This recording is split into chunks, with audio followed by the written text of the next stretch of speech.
Okay, welcome to Lovins Reads Lovecraft 17. I brought over this little toy chair, a milk crate, and a new bag of toys. Okay. So yeah, there's other H.P. Lovecraft readers on YouTube, and they read the story straight through. And you can listen to them if you like. But I'm David Lovins. I'm an artist. And I just want to be myself. Okay, we got a new pink ball. Got a little xylophone. I do have plastic mallets for it somewhere.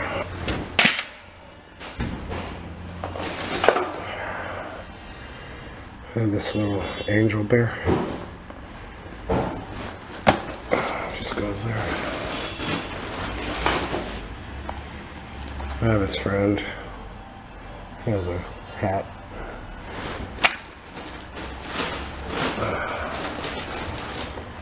I got Dino pens. This was made for me. It's a red light bulb. This is glue gun spikes. Used to light up. I got a lot of toys today. Nice toggle game. Never played it much. Speedy Gonzalez Pez.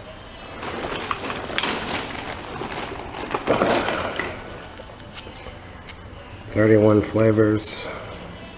Baskin-Robbins baseball signed by the A's members, or it's printed on the tape thing. Keeps the ball from rolling. Bob's Big Boy cup from Burbank that my sister bought me. This one's cracked, so I taped it together. I have one good one at home. Jack Skellington. I never got around to animating him. I can perhaps do it one day in here. This is something I haven't seen for a while. Kids Collection wooden pickup sticks, metal Jackson ball, and tiddlywinks. Never played that. I found this on the way home last night. Let's see if I can do this. So, Giants. Grateful Dead, cut off shirt, some drug addict probably wearing that.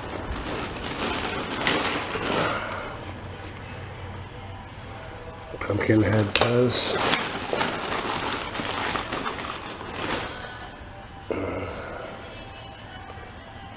Seven Dwarf Happy. I'm not sure about his name. Spider-Man Pez.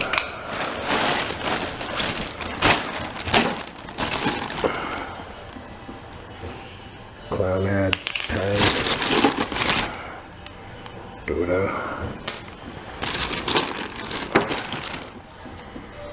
Headless soldier on a battery. That's what war really looks like when your enemy gets killed.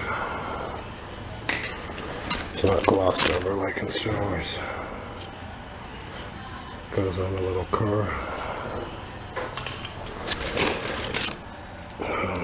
Hot wheel. It's a Matchbox actually.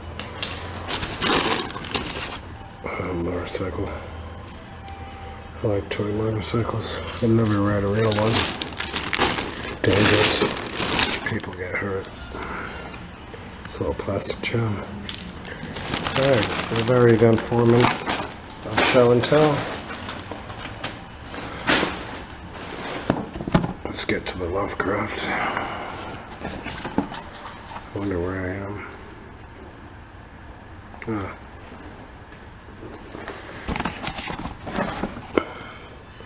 The year after I first beheld the tomb, I stumbled upon a worm-eaten translation of Plutarch's Lives in the book-filled attic of my home. Reading the life of Theseus, I was much impressed by that passage telling of the great stone beneath which the boyish hero was to find his tokens of destiny whenever he should become old enough to lift its enormous weight. This legend had the effect of dispelling my keenest impatience to enter the vault, for it made me feel that the time was not yet ripe. Later, I told myself I should grow to a strength and ingenuity which might enable me to unfasten the heavily chained door with ease. But until then, I would do better by conforming to what seemed the will of fate. Accordingly, my watches by the dank portal became less persistent, and much of my time was spent in other, though equally strange, pursuits. I would sometimes rise very quietly in the night, stealing out to walk in those churchyards and places of burial from which I had been kept by my parents. What I did there I may not say, for I am not now sure of the reality of certain things, but I know that on the day after such a nocturnal ramble, I would often astonish those about me with my knowledge of topics almost forgotten for many generations. It was after a night like this that I shocked the community with a queer conceit about the burial of the rich and celebrated Squire Brewster, a maker of local history, who was interred in 1711 and whose slate... Are you talking to me? I don't have any. And whose slate... Man, this...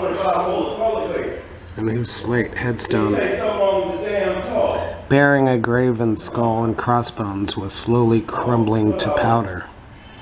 In a moment of childish imagination, I vowed not only that the undertaker, Goodman Simpson, had stolen the silver-buckled shoes, silken hose, and satin small clothes of the deceased before burial, but that the squire himself, not fully inanimate, had turned twice in his mound-covered coffin on the day after interment. But the idea of entering the tomb never left my thoughts, being indeed stimulated by the unexpected genealogical discovery that my own maternal ancestry possessed at least a slight link with the supposedly extinct family of the Hydes. Last of my paternal race, I was likewise the last of this older and more mysterious line. I began to feel that the tomb was mine, and to look forward with hot eagerness to the time when I might pass within that stone door and down those slimy stone steps in the dark. I now formed the habit of listening very intently at the slightly open portal, choosing my favorite hours of midnight stillness for the odd vigil. By the time I came of age, I had made a small clearing in the thicket before the mold-stained facade of the hillside, allowing the surrounding vegetation to encircle and overhang the space like the walls and roof of a sylvan bower. This bower was my temple, the fastened door my shrine, and here I would lie outstretched on the mossy ground, thinking strange thoughts and dreaming strange dreams.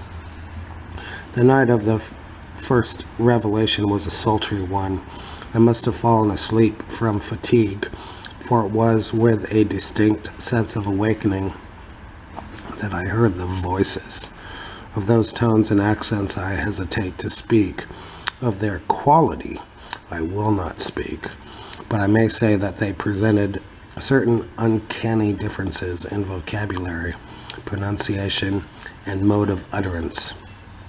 Every shade of New England dialect, from the uncouth syllables of the first Puritan colonists to the precise rhetoric of 50 years ago, seemed represented in that shadowy colloquy. Though it was only later that I noticed the fact. At the time, indeed, my attention was distracted from this matter by another phenomenon, a phenomenon so fleeting that I could not take oath upon its reality. I barely fancied that as I awoke, a light had been hurriedly extinguished within the sunken sepulchre. I do not think I was either astounded or panic-stricken, but I know that I was greatly and permanently changed that night.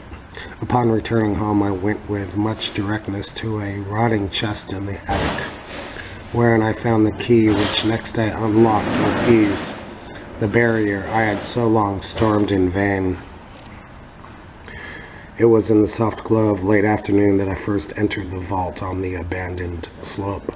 A spell was upon me, and my heart leaped with an exultation I can but ill describe. As I closed the door behind me and descended the dripping steps by the light of my lone candle, I seemed to know the way, and though the candle sputtered with the stifling reek of the place, I felt singularly at home in the musty charnel house air. Looking about me, I beheld many marble slabs bearing coffins, or the remains of coffins. Some of these were sealed and intact, but others had nearly vanished, leaving the silver handles and plates isolated amidst certain curious heaps of whitish dust. Upon one plate I read the name of Sir Geoffrey Hyde, who had come from Sussex in 1640 and died here a few years later.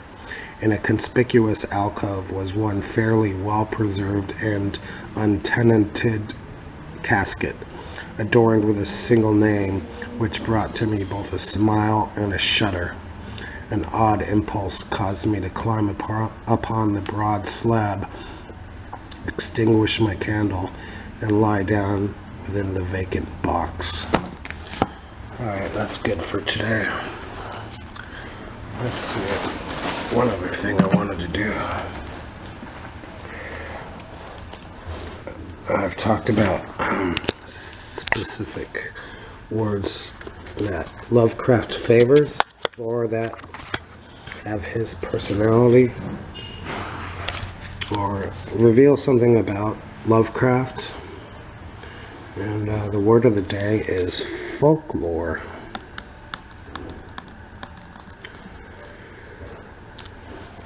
He was a student of folklore from any source he could get it from. So we've got hideous, antiquated, monomania, inearned, folklore. I also write down words I have no idea what they are. Alright, thanks for watching.